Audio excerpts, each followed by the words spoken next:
Madame Madsen, est-ce que vous pouvez vous présenter succinctement, s'il vous plaît? Oui, bien sûr. Donc, Liv Madsen, je suis la patronne, du Tequilala et j'ai rejoint depuis quelques jours, donc le Parti démocrate et je me présente, pour l'assemblée, de San Andreas. Alors bonjour, je m'appelle Seth Peterschwim, je suis agent du BCSO et candidate à l'Assemblée. J'ai récemment créé mon parti, le Conciliation Party ou Parti de la Conciliation, qui vise à réconcilier le Nord avec la politique et qui vise à réconcilier certaines valeurs de droite avec certaines valeurs de gauche. Alors, je vais vous lister une série d'affirmations. Je vous laisse me dire si vous les considérez comme vraies ou fausses, en étayant un petit peu. Il est difficile d'être un politicien aujourd'hui. Faux, je pense que l'État nous donne les moyens de s'engager en politique et de s'informer sur la politique. On a plusieurs moyens d'accès à cela à travers le Life Invader, je pense pas. Absolument.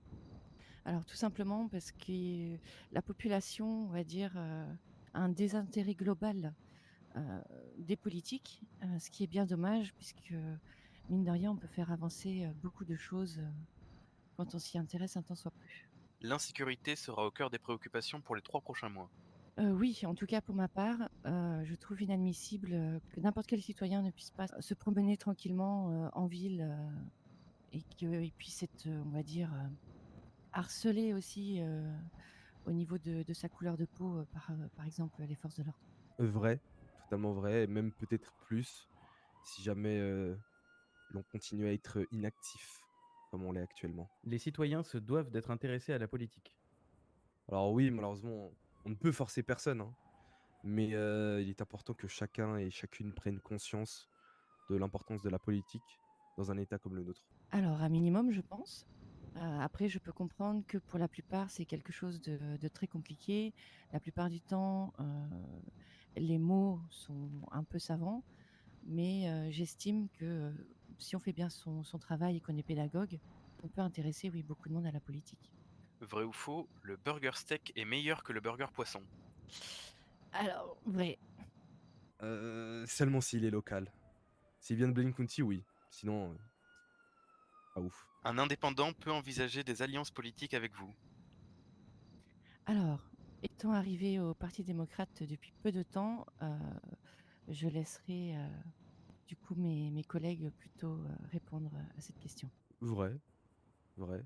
Je ne fais pas de la politique de parti. Je me considère comme pragmatique et je peux sans aucun doute, m'allier avec un indépendant si jamais on a des intérêts communs qui sont, forts. Il faut réduire les taxes sur les entreprises. Faux, je pense pas que ce soit nécessaire pour l'instant. Les taxes sont quand même une grande partie des revenus du gouvernement qui permettent donc de mettre en place d'autres mesures. Absolument! En tant que patronne du Tequilala, croyez-moi que les taxes sont au cœur, de mes préoccupations. Je comprends la nécessité, qu'il y a eu d'augmenter les taxes afin que le budget de l'État, puisse, être de nouveau satisfaisant. Mais visiblement, si on en croit, les comptes, tout semble au beau fixe de ce côté-là. Donc pourquoi pas, oui, faire une petite réduction des taxes. Vrai ou faux, majoritairement, les citoyens ont une opinion favorable de la peine de mort.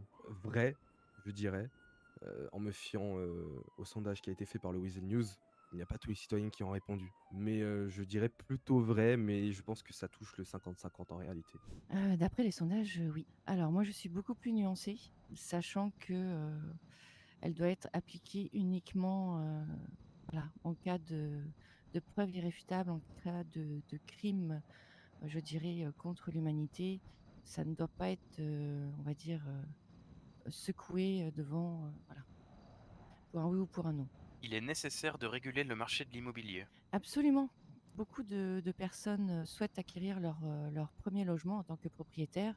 Beaucoup s'investissent, dans leur travail pour y arriver et malheureusement, se retrouvent, face à une situation, on va dire, un petit peu critique où les biens à acheter, sont de moins en moins nombreux et logiquement, tout le monde devrait pouvoir, accéder à la propriété, s'il le souhaite et s'il travaille pour. Vrai, vrai et vrai. Il y a plein de personnes, notamment dans le nord, qui, galèrent à se trouver un logement parce que, les personnes qui possèdent, tous les capitaux viennent, achètent de nombreux logements et mettent les loyers à des prix exorbitants. Et donc vous voudriez réguler de quelle manière? En imposant le nombre de propriétés par personne, je pense que ça peut être, une bonne mesure. Il faut que toutes les informations soient accessibles aux citoyens. Plutôt faux parce qu'il y a des choses qui sont confidentielles et qui, si jamais elles venaient à être révélées, pourraient mettre en danger, l'intégrité, de notre État et de notre gouvernement. Oui, qu'elle soit accessible et surtout, qu'elle soit énoncée de manière pédagogique, quitte à employer, on va dire, un langage, plus simple et qu'il y ait surtout moins de périphrases, si vous voyez ce que je veux dire? Dernier vrai ou faux, il faut réformer la justice. Absolument! Ça, c'est quelque chose qui me tient énormément à cœur. Actuellement, les lois, sont, on va dire, un mélange de lois américaines et européennes et au final, on se perd un petit peu dans tout ça. Je pense oui, une petite révision globale, des lois, serait judicieux.